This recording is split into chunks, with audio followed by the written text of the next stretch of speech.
The Umkhonto weSizwe party has labelled their recent by-election win in the Western Cape as a historic one. The party says this is saying that, in fact, it's just the tip of the iceberg of the party winning more wards in the build-up to the 2026 local government elections. We welcome the Umkhonto weSizwe win, and we know that this is only the beginning, that Umkhonto weSizwe party will win further wards in the Western Cape and throughout the country.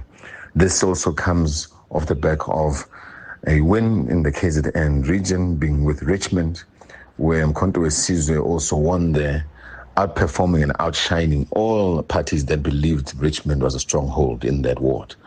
There is going to be more wards to become, and this is just but the beginning of the Umkhonto weSizwe machinery leading up to the local government elections 2026. Let's speak now to political analyst Dr. Levy Ndou, who's joining us live now. Good evening to you. Thank you so much for your time. More wards to come. That's what the spokesperson of the MK party is saying. How significant is this development in the Western Cape? Good evening, Bongi. Good evening to the viewers. Indeed, this should be seen as a moral boost for the Umkhonto weSizwe party, which most people never thought that they would be able to make it in the province like the Western Cape.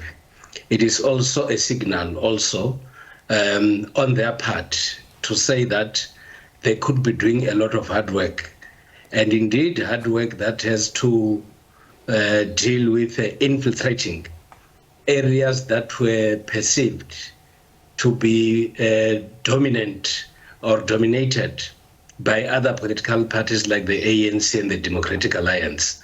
And as a new party, and having won this ward, indeed this will mean a lot to the party like the MKP. What signal does it send then to the Patriotic Alliance, for example?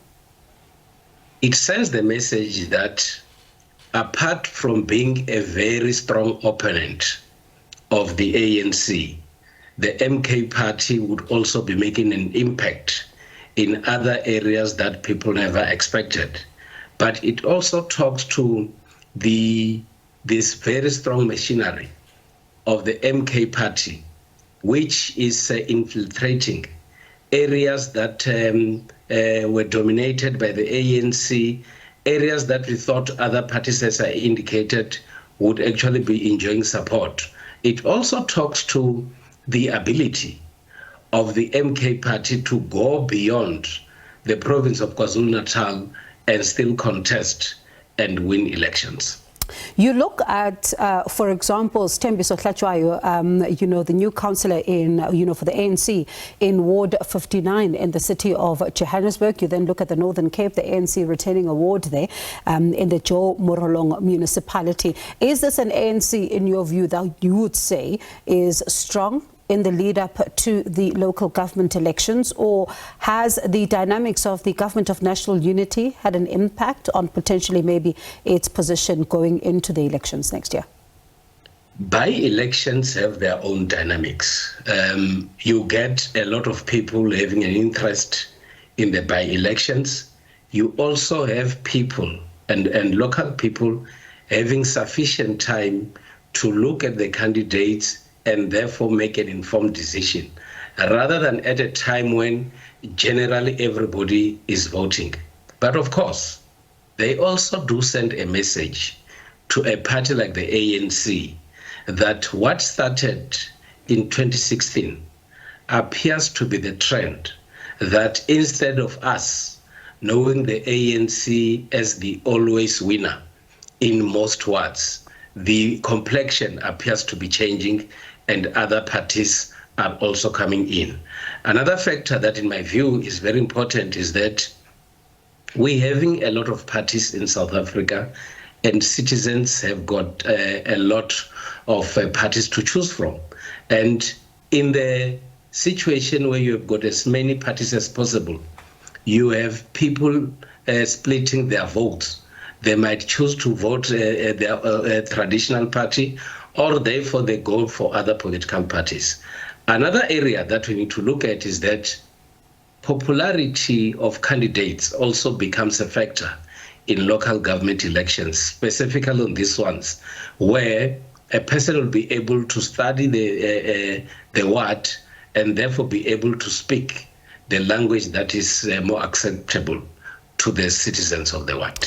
And, you know, in light of that then, especially as far as the parties are concerned, one would then ask, because the Government of National Unity is made up of a number of different political parties who are also wanting to have a slice of the pie, particularly when you think of the local government elections next year. Does the Government of National Unity and the dynamics there, does that play a role when you look ahead to next year, and how maybe the electorate may also be viewing this? They do not play a role. Actually, the Government of National Unity, in my view, would be able to assist political parties to clearly define themselves in a manner that they would be distinguishable from other political parties. And as we move towards the 2026 local government elections, that is exactly what different political parties will be doing. Some will start to be very vocal on issues where they do not agree with some coalition partners. Some will also ensure that where most of us would think that it will be obvious for these parties to agree, they will not do so, because this is a moment for elections and they would want to impress on their constituencies. So if there are those who think that the GNU will therefore be able to bring parties together in the build-up for elections, we need to be ready for a huge surprise. Surprises indeed. Thank you so much for chatting to us. Appreciate your time. That was a political analyst there, Levy Ndou. And you look ahead, of course, at next year's local government elections. A lot of people looking at these developments in the by-elections, saying that they do have their own characteristics, but at the same time, you then look at the different political parties as they start to look ahead at next year's local government elections.